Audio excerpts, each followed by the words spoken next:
नमस्कार दोस्तों, मैं किस्साबाज वाला लेकर आया हूँ विश्वविख्यात लेखकों की कहानियों का गुच्छा।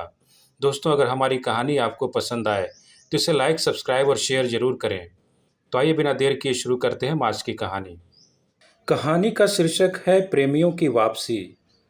इसे लिखा है हरिशंकर परसाई ने। नदी के किनारे बैठकर दोनों ने अंतिम चिट्ठी लिखी। यह दुनिया क्रूर है, प्रेमियों को मिलने नहीं देती। हम इसे छोड़कर उस लोक जा रहे हैं जहाँ प्रेम के मार्ग में कोई बाधा नहीं है।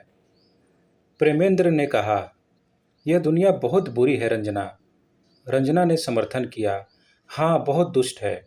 इसमें आग क्यों नहीं लगती रंजना? क्योंकि आग लगाने वाले आत्महत्या कर लेते हैं। प्रेमी जरा देर कुछ नहीं बोल सका। फिर उसने कहा, हम अनंत काल तक उस लोक में सुख भोगेंगे। प्रेमिका बोली, इसका भी क्या ठीक है, वहाँ मेरे चाचा चाची पहले से ही हैं। तुम्हारे चाचा भी वहाँ पहुँच गए हैं। वे लोग क्या हमें शादी करने देंगे? प्रेमी ने समझाया, वहाँ कोई बंधन नहीं है। भगवान खुद कन्यादान करेंगे। बुजुर्गों के बाप भी अपना कुछ नहीं बिगाड़ सकते। तो चिट्ठी पर दस्तखत कर दो। रंजना ने कहा, नहीं पहले तुम। प्रेमेंद्र बोला, नहीं पहले तुम। मैं सुसंस्कृत पुरुष हूँ, लेडीज फर्स्ट। रंजना ने कहा, पर मैं नारी हूँ, पुरुष की अनुगामिनी। इस बात से सुसंस्कृत पुरुष खुश हो गया और उसने दस्तखत कर दिए। नीचे पुरुष की अनुगामिनी ने दस्तखत कर दिए। पानी में कूदते वक्त भी विवाद हुआ। नहीं पहले तुम, मैं सुसंस्कृत पुरुष हूँ, लेडीज फर्स्ट। नहीं तुम पहले, मैं नारी हूँ, पुरुष की अनुगामिनी। सुसंस्कृत पुरुष को इस बार खुशी नहीं हुई। उसने संदेह से पुरुष की अनुगामिनी की तरफ देखा। उसने भी पलटकर संदेह से सुसंस्कृत पुरुष की ओर देखा। दोनों एक साथ साड़ी से बंधे और कूद पड़े। जॉर्जेट सार्थक हुई। रास्ते में रंजना ने प्रेमेंद्र से कहा, तुम तो मरने के बाद भी दांतों से नाखून काटते हो, बड़ी गंदी आदत है। प्रेमेंद्र ने कहा, तुम भी तो भैंस की तरह मुंह फाड़ कर जम्हाई ले रही हो, मुंह पर हाथ क्यों नहीं रखती, बड़ी गंवार हो। रंजना ने विषय बदलना उचित समझा। बोली, उधर घर के लोग अपने लिए बहुत रो रहे होंगे। प्रेमेंद्र ने कहा, तुम्हारे माँ बाप तो खुश होंगे, सोचते होंगे चलो बला टली, दहेज बचा। तुम्हारी 4 बहनें और बैठी हैं ना। रंजना ने तैश में कहा, और तुम्हारा बाप क्यों रो रहा होगा? मैं जानती हूँ वह तुमसे कितनी नफरत करता है।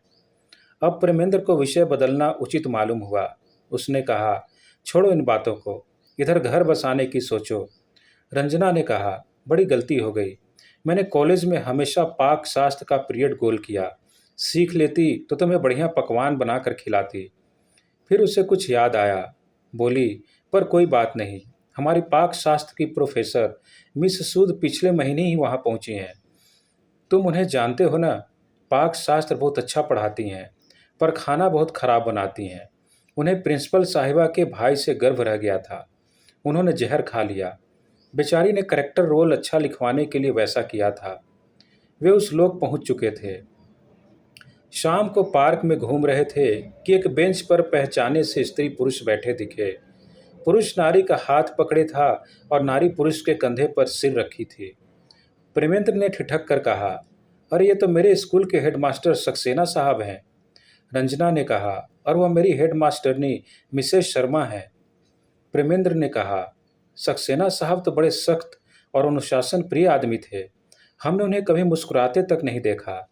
हम लोगों को आश्चर्य होता था कि जो आदमी मुस्कुरा नहीं सकता उसके बच्चे कैसे हो जाते हैं। वे मुड़ने लगे। तभी हेडमास्टर ने पुकारा, शर्माओ मत, बच्चों इधर आओ। वे उनके पास चले गए। मिसेस शर्मा ने अपनी विद्यार्थिनी को पहचान लिया। थोड़ी देर औपचारिक बातचीत होती रही। फिर वे अपने अपने विद्यार्थी से पार्क में घूमते हुए बातें करने लगे। हेडमास्टर ने कहा, प्रेमेंद्र, तुम परेशान हो रहे हो कि मुझ जैसा कठोर, संयमी और सदाचारी आदमी मिसेस शर्मा से प्रेम कैसे करने लगा। बात ऐसी हुई कि 2 साल पहले एजुकेशन बोर्ड के दफ्तर में हम दोनों मैट्रिक की परीक्षा के नंबरों का टोटल कर रहे थे। तभी हमारा टोटल हो गया। 3 महीना पहले मिसेस शर्मा की निमोनिया से मौत हो गई और 1 हफ्ता पहले मैं भी हार्ट फेल से यहाँ आ गया। मैंने इससे कह दिया है कि मैंने तुम्हारे विरह में आत्महत्या कर ली। तुम उसे बता मत देना कि मैं हार्ट फेल होने से मरा। उधर मिसेस शर्मा ने रंजना से कहा, मैं तो इस हेडमास्टर का घमंड तोड़ना चाहती थी, वह बड़ा कठोर और सदाचारी बनता था। राष्ट्रपति से तमगा ले आया था और जब मैंने इसे तोड़ा तो तमगा बेचकर मेरे चक्कर लगाने लगा। झूठ बोलना इसने यहाँ भी नहीं छोड़ा, मेरा हार्ट फेल होने से, और कहता है कि मैंने तुम्हारे लिए आत्महत्या की। देख, तुझे जो करना हो जल्दी कर लेना, पुरुष का कोई भरोसा नहीं। यह हेडमास्टर चोरी चोरी अपनी साली की तलाश करता रहता है। उधर हेडमास्टर ने प्रेमेंद्र से कहा, इस लड़की का कोई पूर्व प्रेमी तो यहाँ नहीं है, जरा सावधान रहना, कुछ भरोसा नहीं। यह हेडमास्टरनी चुपके चुपके अपने स्कूल के संगीत मास्टर का पता लगाती रहती है। वे अपने गुरुओं से दीक्षा लेकर आगे बढ़े तो देखा प्रेमेंद्र के चाचा अपने साहब की बीवी के हाथ में हाथ डाले घूम रहे हैं। उसे झटका लगा। चाचा के बारे में वह ऐसी कल्पना भी नहीं कर सकता था। चाचा ने उसे देख लिया, बोले, शर्माओ मत, यहाँ हम सब मुक्त हैं। मेम साहब से हमारा उधर से ही चल रहा था। प्रेमेंद्र ने कहा, मगर चाचा आप तो कहा करते थे मेम साहब बड़ी कुल्टा औरत हैं। चाचा ने कहा, सो तो हम उसकी तारीफ में कहते थे। अरे पतिव्रता होती तो हमारे किस काम आती। फ्लर्ट है तभी तो हमें फायदा पहुंचाती रही है। अब प्रेमेंद्र को विश्वास हो गया कि जिनसे डरते थे वे सब नियम बंधन वहाँ नहीं है। वह रंजना से शादी करने के लिए कहता और वह टालती जाती। एक दिन उसने कहा, मैं सब जान गया हूँ, तुम छिप कर उस विनोद से मिलती हो, वह जो कार दुर्घटना में मर गया था। वह हेडमास्टरनी तुम्हें उससे मिलवाती है। तुम भूल गई कि यह वही विनोद है जिसके बाप ने तुम्हारे बाबूजी को सस्पेंड करवाया था। रंजना ने कहा, तुम्हें भ्रम है, मैं उससे नहीं मिलती। तुम उससे प्रेम मत करने लगना। मैं भला उस बदमाश से प्रेम करूंगी? तुम उससे प्रेम करने लगी हो, मुझे विश्वास हो गया है। आखिर क्यों तुम ऐसा सोचते हो? इसलिए कि तुमने उसे बदमाश कहा। प्रेम न करती तो उसे बदमाश नहीं कहती। रंजना ने छिपाना जरूरी नहीं समझा। उसे बतला दिया कि मैं विनोद से विवाह करने वाली हूँ। प्रेमेंद्र ने रोना चाहा पर उस लोक में आंसू नहीं निकलते। उसने उससे भला बुरा कहा और आत्महत्या की धमकी देकर चला गया। पर आत्महत्या वह कर नहीं सका। उसने फांसी लगाने की कोशिश की, गर्दन कसी ही नहीं। रेल के नीचे लेट गया पर पूरी गाड़ी निकल गई और उसे चोट तक नहीं आई। वह नदी में कूद गया पर उतरता रहा। एक दिन वह इमारत की 5वीं मंजिल से कूद पड़ा। नीचे सड़क पर एक पुलिस वाले के ऊपर गिरा। पुलिस ने हंसकर कहा, क्या बच्चों का खेल खेलते हो? प्रेमेंद्र ने कहा, मैं 5वीं मंजिल से कूदा हूँ और तुम इसे बच्चों का खेल कहते हो? उसने जवाब दिया, तो क्या हुआ, तुम यहाँ 100वीं मंजिल से भी कूद सकते हो, पर तुम आखिर कूदे क्यों? प्रेमेंद्र ने कहा, मैं आत्महत्या करना चाहता हूँ। पर आत्महत्या तो यहाँ नहीं हो सकती। हो जाए तो जीव यहाँ से कहाँ जाए? तुम्हारे उधर के कवि तक यह जानते हैं। किसी ने कहा है ना, मर के भी चैन ना पाया तो किधर जाएंगे। प्रेमेंद्र ने कहा, तो हत्या तो हो सकती होगी। मैं उस हेडमास्टरनी की हत्या करना चाहता हूँ। पुलिस वाले ने कहा, तुम्हारे पुराने संस्कार छूटे नहीं हैं, तभी तो हत्या के लिए पुलिस से सलाह मांगते हो। देखो, हत्या भी नहीं हो सकती। वही समस्या है कि जीव कहाँ जाए। बात क्या है, कुछ प्रेम वगैरह का मामला है क्या? प्रेमेंद्र ने कहा, हाँ, वह मुझे धोखा दे गई। पुलिस वाले ने कहा, तो तुम प्रेम और विवाह के संचालक से मिलो, वो मामला सुलझाएंगे। प्रेमेंद्र संचालक के दफ्तर गया। उन्होंने उसे सिर से पांव तक देखा और खूब मुस्कान लाकर पूछा, yes young man, what can I do for you? मैं तुम्हारे लिए क्या कर सकता हूँ?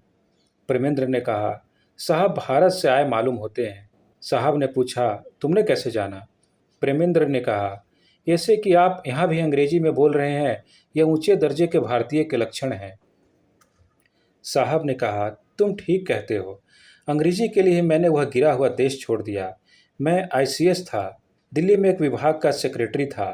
26 जनवरी 1965 को जब हिंदी उस देश की शासन भाषा हो गई, 27 को मैं हवाई जहाज से लंदन पहुंचा और टेम्स नदी में कूद पड़ा। प्रेमेंद्र ने कहा, सर आप इतनी दूर क्यों गए? वहाँ दिल्ली में यमुना से कूद कर मर सकते थे। साहब ने कहा, नॉनसेंस, कैसी बात करते हो? जमुना में कूदता तो हर मैजेस्टी इंग्लैंड की रानी मेरे बारे में क्या सोचती? प्रेमेंद्र ने उन्हें अपनी समस्या बताई। संचालक ने कहा, यह पॉलिसी का मामला है, ऊपर से तय होगा। पॉलिसी तय करा लो तो अमल में जैसा होगा वैसा ही घुमा देंगे। ठीक उस पॉलिसी से उल्टा उसी पॉलिसी के अंतर्गत कर सकता हूँ। मुझे दिल्ली में इसका अभ्यास हो चुका है। मैं तुम्हारे केस को विधाता के पास भेज देता हूँ, तुम उनसे कल मिल लो। दूसरे दिन प्रेमेंद्र विधाता के सामने हाजिर हुआ। रंजना भी बुलाई गई थी। विधाता ने कहा, तुम्हारा मामला हमने देख लिया है, तुम क्या चाहते हो? प्रेमेंद्र ने कहा, अगर आप सीरियसली लें तो मैं आपकी प्रभु कहूँ। प्रभु, आप रंजना को मुझसे प्रेम करने का हुक्म दें और बदजात हेड मास्टरनी को डिसमिस कर दें। विधाता ने कहा, जहाँ तक प्रेम का संबंध है, हमारे हाथ संविधान से बंधे हैं। प्रेम पब्लिक सेक्टर में नहीं है, प्राइवेट सेक्टर में है।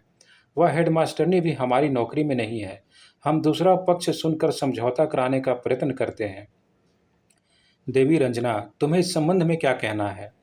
रंजना ने निवेदन किया, प्रभु, हमारी दुनिया में हमें स्वतंत्रता नहीं है, इसलिए जो हमारे संपर्क में आ जाता है उसी से हमें प्रेम करना पड़ता है।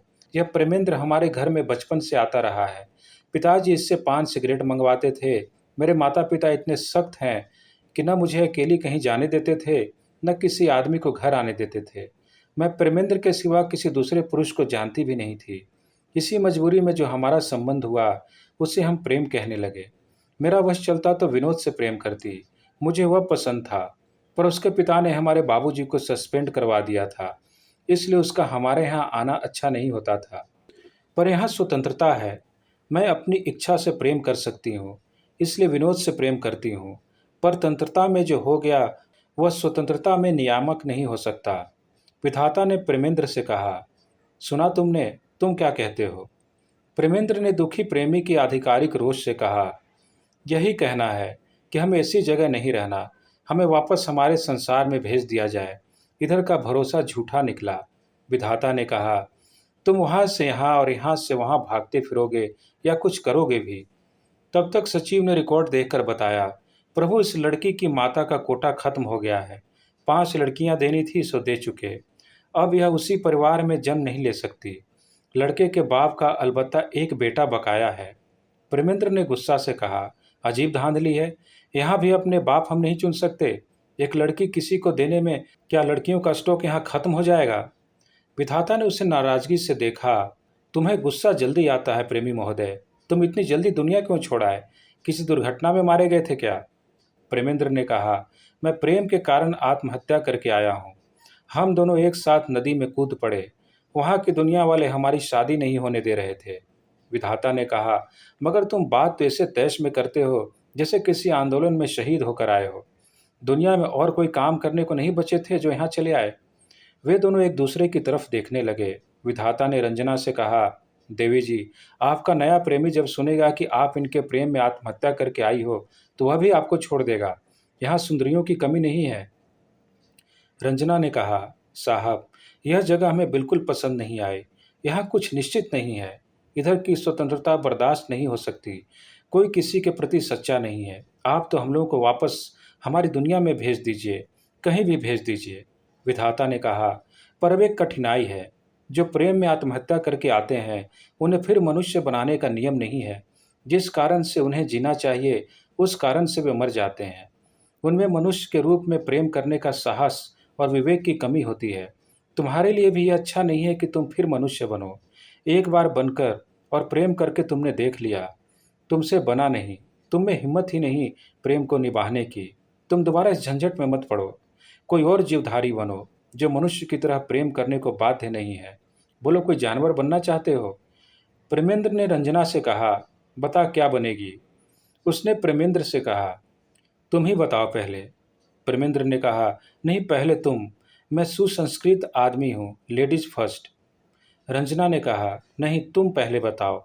मैं स्त्री हूँ, पुरुष की अनुगामिनी। धन्यवाद।